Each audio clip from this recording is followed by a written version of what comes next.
Time to applaud the pod with YaJagoff on cue.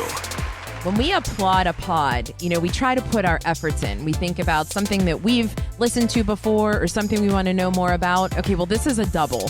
So this conversation is long overdue. We've been wanting to talk to these folks for quite some time, but they're just so darn popular that it's taken this long. So there's no introduction. Jamie, Jason, welcome to YaJagoff on Cue. Please tell everybody, it was in Pittsburgh Magazine. What is the name of your podcast and why is it important? Oh, thank you so much, guys. Yeah. Did you like that intro? I mean, seriously, I've been waiting to talk to you guys for about a month. Well, we've been waiting to talk to you, too, so I'm glad we're here. Our podcast is The Girl with the Same Name. Yep. And it's the investigation of the cold case of Jamie Stickle, told by me, Jamie Stickle. So that's the catch. So, yeah, just a quick brief, that freaks me out because when I started reading this in Pittsburgh Magazine, I was like, this could happen to anybody. Am I right? Is this sort of what was the impetus for you guys to even do this? Go back to what were you podcasters before?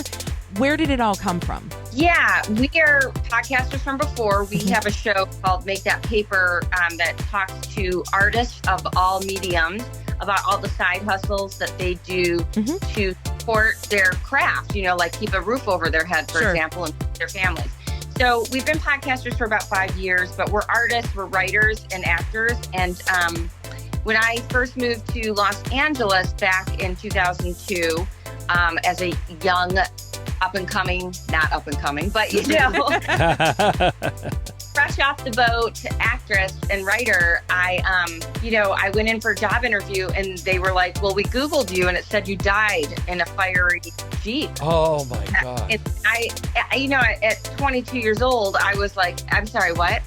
But terrifying. So I looked it up and I investigated what was happening with this woman who was, murdered and through a car fire. It sort of haunted me for the past 2 decades, and I didn't know how to put my efforts forward into telling her story and my story and why this continued to follow me around and why I was sort of obsessed with it, as one might be when somebody shares your name and you start hearing people asking, did you know her? Yes, we have the same name, so absolutely. Right. That's like you live in LA. I have a friend that lives in LA. Yes. You probably know Joe. Yeah, right. Totally. My brother's name is Justin Beeber, so I get to go. Jason, I was going to ask you that, and I thought, I'll wait. But anyway, so you're right. People just automatically make these assumptions. And even the fact that we Google everything. So it's not that crazy that they Googled your name and that came up. So that was the first, okay, this is sort of weird. But you being such artsy people, you sort of turned this into a thing, correct? Yeah.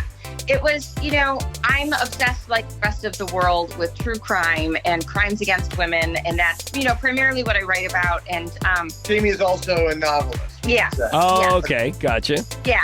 So the obsession started early on. I draw the line at I cannot go to bed watching Dateline or same or murders and crime. But I do, when I was pregnant, I sat and watched the Jodi Arias case on YouTube. The entire thing. Jamie, hang on 1 second. Just like a true crime novel, dun dun dun. Yeah. We're gonna play some songs, and will you guys hang with us for the next segment? Yeah, that's great. This is John and Rachael, YaJagoff on Cue.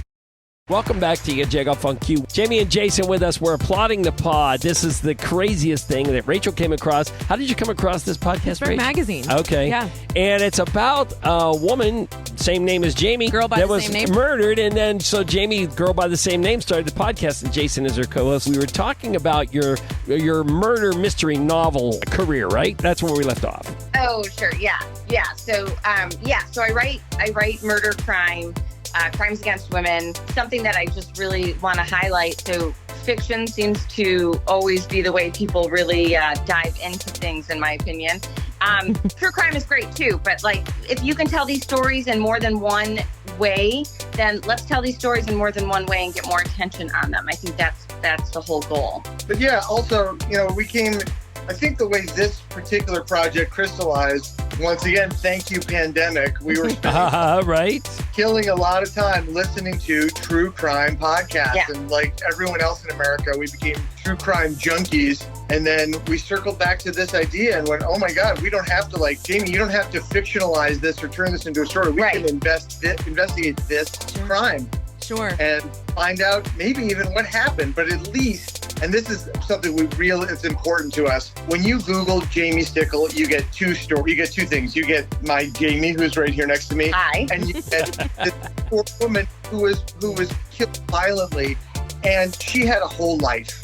She had an extraordinary life. One of our main goals is to tell the story of her life and who she was, not just how she died. Yeah. And that's what I was going to go back to. Thank you for bringing me back, Jason, is that, we always hear the stories of Dahmer, and we're fascinated with the people who kill women or men, but we're fascinated by murderers, but we're not hearing the everyday life of the victims. Right. And that's something that is really just pulls at me, because when you start to dive into the victims' lives, you realize what extraordinary people they are. And that's something you want to see. We want to know their story and boyfriends, girlfriends, families, activism.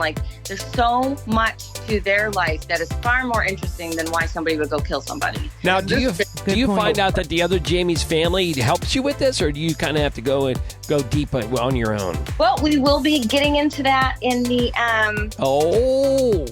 podcast.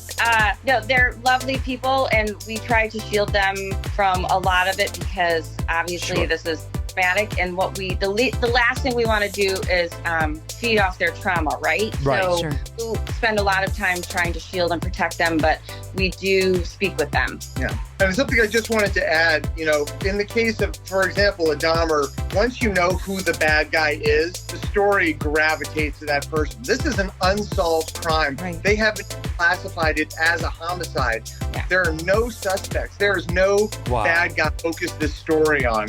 And so it has to focus on the victim and the community. And because of that, those characters in the story have the opportunity to have their stories told and become rich and interesting. Yeah.